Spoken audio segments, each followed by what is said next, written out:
Alright, hello. So in this video, I want to dig into SEMRush. I want to talk about why this is a good tool for some people, but why this is a horrible tool for bloggers. So let's jump right in. So I got SEMRush a while ago because I wanted to make sure I was doing this whole SEO thing right. Now, for those of you that don't know what SEM stands for, it's called Search Engine Marketing. And this is a tool that is built for search engine marketers. It's not SEMB, search engine bloggers, it's search engine marketers. And there are a lot of things that this software can do. It is extremely powerful.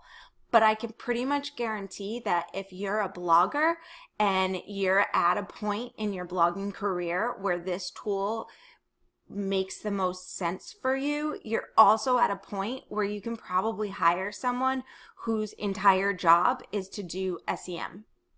And if this is something that is your secret passion, or you blog about SEM or something like that, then yeah, maybe this is a good tool for you. But if you're just a blogger blogging about a variety of topics that don't include search engine marketing, I just don't think this is the right tool. So to start off, let me just give you an overview. So I manage 5 sites myself. I do not have all of them in here because it takes so long to set each one up in SEMrush, and to be honest, I don't get a lot of benefit out of that because they're blogs. And you know, me knowing, okay, what's my site audit, or it just doesn't help me. But what you can do is you can look at position tracking, which I haven't figured out 100%. Site audit, they'll tell you basically how the health of your site is, but there are a lot of other free tools that will do that and will actually give you more feedback. It's very difficult to take the feedback that you get from SEMrush and translate that into a healthy blog. On-page SEO checker, it will give you ideas of, hey, why don't you try this? I don't particularly love it, and the reason why is I have one suggestion, that is to add internal backlinks to a particular blog post. I did that 3 months ago. This tool still hasn't picked it up, so it's not perfect. It will tell you how brand monitoring. I used this at one point to track a specific keyword because I wanted to know every time it popped up so that I could email the person who was running the site and ask for a backlink. And it actually got me a backlink, which was great, but I spent so much time trying to figure it out, and to figure out the keyword that you want to put in, honestly, it's not worth the effort. You're better off to just search in Google.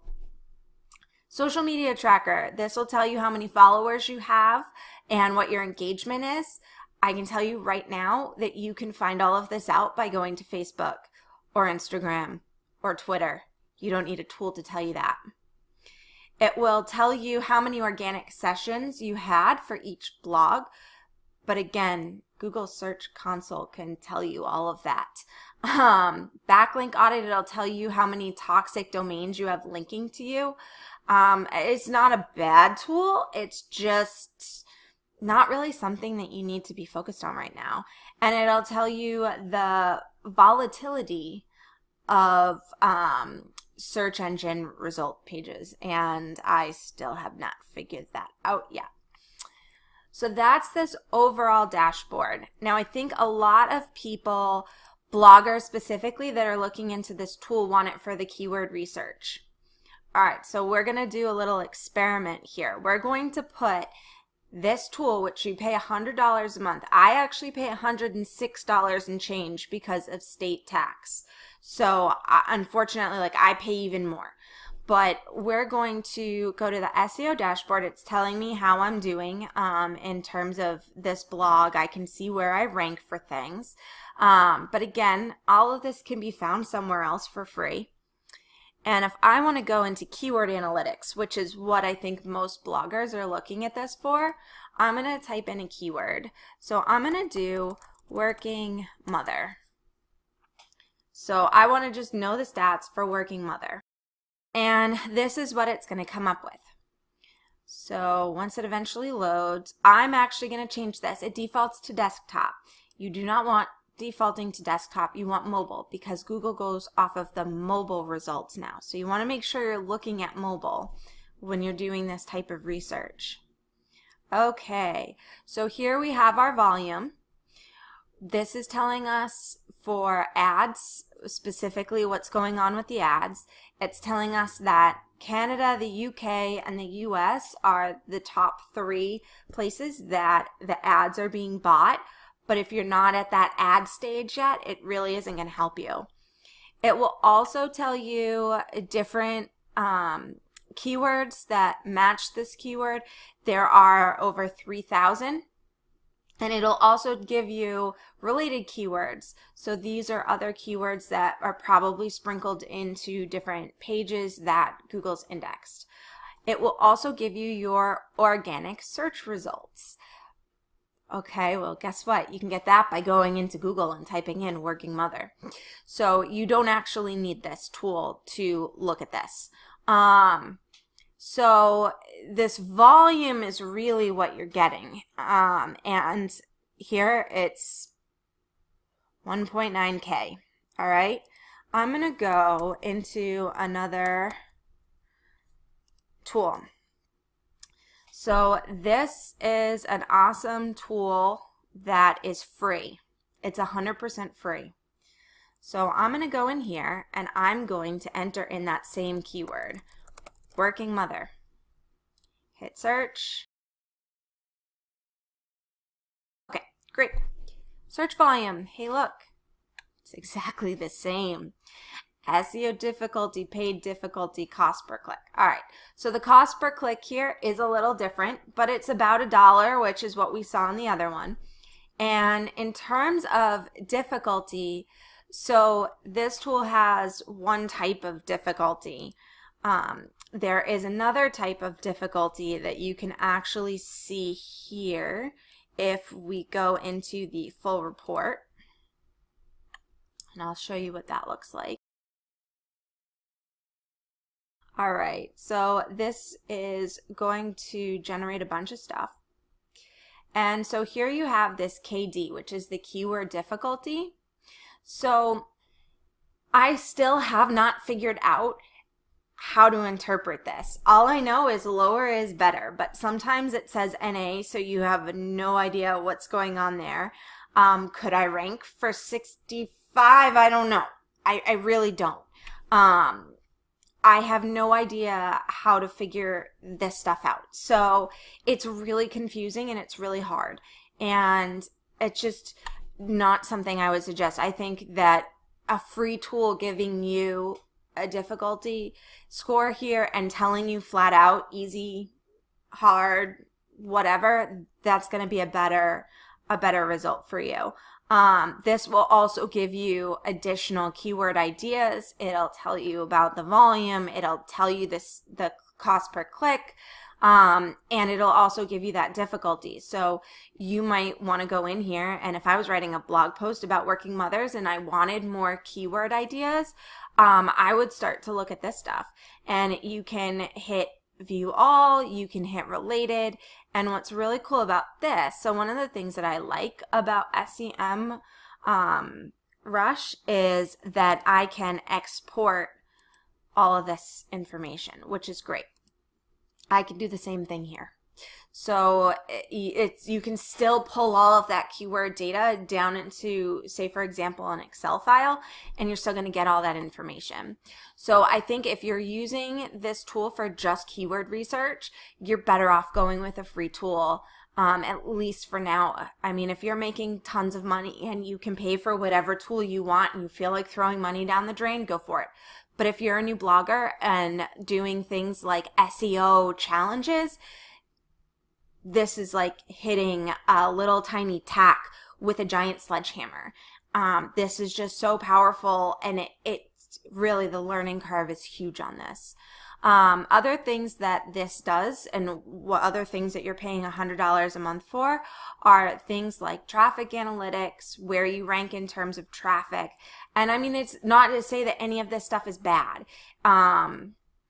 But like, for example, I can take a look at Amazon.com and I can say, okay, how's Amazon doing?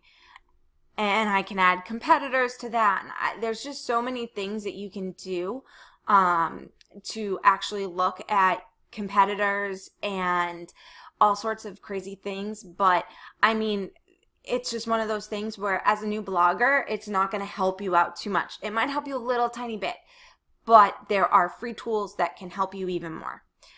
It will help you with topic research, so getting ideas for topics. One of the best places to actually find ideas for topics is by going to your target audience and asking them what they want you to write about. One of the things that let me just make sure this is pulling up while I'm talking. So one of the things that I've learned is that if you go on Facebook and you join groups, you can actually see questions that are being asked. And the same questions are typically asked over and over and over again.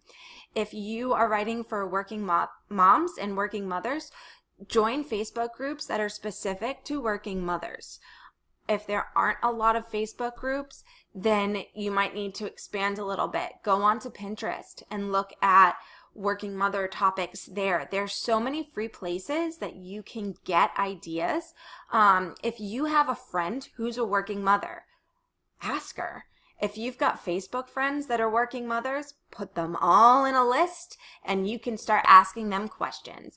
You have a lot of resources that you're not utilizing 100%, or I'm guessing you're not utilizing 100%. And if you use those resources that you have for free, they're already there. You don't need a tool like this to tell you this.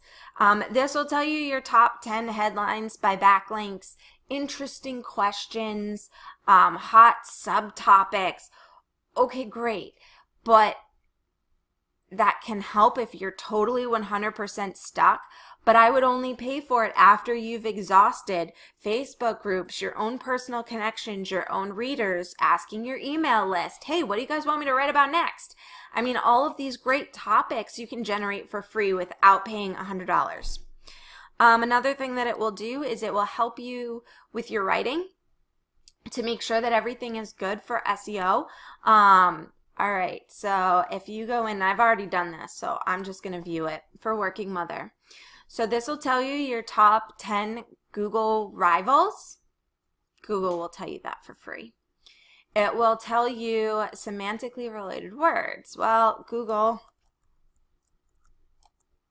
will do the same thing for you pretty much. Working mother. You scroll down to Google. Here you have Google telling you what other keywords to include in your post. Google will also tell you questions. Great. You don't need a tool to tell you that. Google's doing this for free. It will give you suggestions for backlinks. I can tell you right now, these are awful suggestions for backlinks. Washington.edu, they're not going to give you a backlink. There's just no way. I've seen some of the biggest companies here being listed, and it just blows my mind because they're not going to give a blogger a backlink. It's just not going to happen. Some of these, yeah, okay, maybe. I have no idea what stretchingabuckblog.com is. Maybe they would give you a backlink. Okay. But again, it's not worth the $100 a month to figure that out. It really isn't. And then this is just showing you how your competitors use your keywords. Again, you can open up these blog posts or pages or whatever in Google and you can do that research yourself. You can see what they're using. You can go in, click on here and say, okay, what's the top thing? Great. I'm going to open this up, and as it loads, I'm going to do a Control F to find, and I'm going to type in working mother. And hey, look, there's 12 on this page, and look at that. I'm highlighting all of them, and I can go through and see where they all are. So these are all things that you can do for free. And then down here at the very bottom of this report, it will give you some basic recommendations. If you've been blogging for any amount of time, there is nothing new about any of these. It tells you to put your keyword in your title. You should know how to do that. It'll tell you how long to put your meta description. It won't tell you to include the keyword in there, but you probably should. But again, Yoast plugin, if you have Yoast, which is free, that'll tell you about the 160 characters and will let you know if your keyword is in your meta description or not. Use at least one of your target keywords in an H1 tag. Well, typically H1 and title for most pages are going to be the same. You can do them differently, but it's still something that as a blogger, like, you really should know that already. And then put it in your text at least once. Just let that sink in. That's the advice that you're paying $100 a month for. Who is this tool for? This is for social or search engine marketing experts. This is for people who their sole job is to use a tool like this to help their customers and their clients blow up their blog. And how do I know that? Because there's this wonderful thing called lead generation tool. So this is a tool that SEMRush gives you, anyone who pays for the subscription, to use to generate leads. And isn't it funny? It's for a page audit. So the idea is that somebody who's looking for someone to help them with SEO and SEM is going to come to your website, say, oh, I can get a free page audit? Great. Types in their website, types in their email, you get this report. SEMrush does all the work and says, okay, this is where you need to tweak things. And then you email the customer and say, hey, I can fix this for you.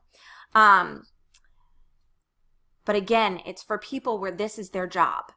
So it is a great, great tool for that purpose. But there is a huge learning curve. There are a ton of tools that will do the exact same thing for free. And it's not worth it, in my opinion, for someone who's not making a ton of money on their blog. And rather than spending all the time learning how to use this tool, you're much better off to focus on your content, to focus on using free resources and free tools and learning everything you can for free and really exhausting those free tools to get everything out of it that you can. And at that point, if you're thinking about buying this software, I would absolutely encourage you to consider instead hiring somebody to do your SEO. And just to show you very briefly what I mean, if you go into Fiverr, and there's a lot of sites that you can do this with, but I'm just going to go into Fiverr and I'm going to type in SEO research. Okay, so this person will do skyscraper keyword research and on-page SEO for you. This person will actually write research and write SEO articles. This person will write a researched SEO article, blog post, or web, and this person actually has 17 ratings and they're rated 5.0, and that's $5. So if you just want someone to do the research, then, I mean, you can definitely kind of weed through this, and there definitely are people there that are, here's someone. I will do SEO keyword research and competitor analysis starting at $5.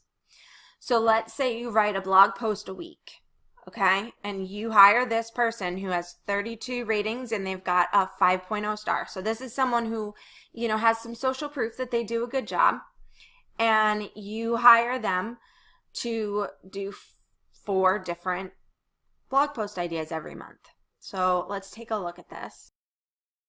Keyword research and competitors. They'll look up top SEO keywords research in your niche, research competition, and they'll give you short and medium tail keywords. Okay, and they'll get it to you in a day for $5. I can almost guarantee that you're going to get like so many keywords here. You're going to be like, oh my goodness, this was so much better than paying $100. I paid $5, saved $95, and saved myself a lot of time. This person will spend the time doing that, and they know what they're doing. And you can tell that they know what they're doing because they've got all of these amazing reviews down here. And I mean, they get into it here. They give you up to 100, 200, 300 plus keywords. They will, give you low SEO difficulty, easy to rank, ranking keyword difficulty, high search volume. They'll tell you all of this. They'll give you number of backlinks report. I mean, this is so much easy stuff. I don't know this person. I've never even looked at this before, but I can tell you right now that there are services like this, and you can find them on Fiverr. Upwork is another great place. You can go into Facebook groups and post there looking for someone to do this for you. It's so much cheaper. And if you really are passionate about learning SEO, then take a course, learn about it after you've mastered the rest of the stuff. And once you're bringing in money, that you're not like, oh my goodness, like $100 a month, that's a lot of money. Another thing that I want to point out is that when you want to cancel this, right, we're going to go all the way down here to cancellation policy. It took me a while to find this. It doesn't say cancellation policy. It says refunds policy. And to cancel it, they make you jump through hoops. It's the only reason why I still have it, because they depend on you to not have time to jump through hoops and cancel this. They make it very difficult. I've actually held on to the software now for about a week or so just so I could film this video, which this is my 5th time because my microphone was broken. Yay, technology. But I will be canceling this because I don't need it. I really don't. I can use all these free tools and have all this great information from these free tools, and then I'll go on to Fiverr if I need anything else, and I'll find somebody to do this research for me, and I won't have to pay for it. So, or if I do pay for it, I'm paying somebody else to do this work for me, and I'm saving a lot of time. So that is why I do not think SEMRush is a very good tool for bloggers, especially bloggers that are not pulling in a ton of money. It's just, there's so much to it. It's difficult to cancel. It gives you so many tools to use, but you can get almost all of them for free elsewhere. So I hope you found this helpful. If so, share it away with anyone else you think this might be helpful for, and let me know if you have any questions. All right, thanks.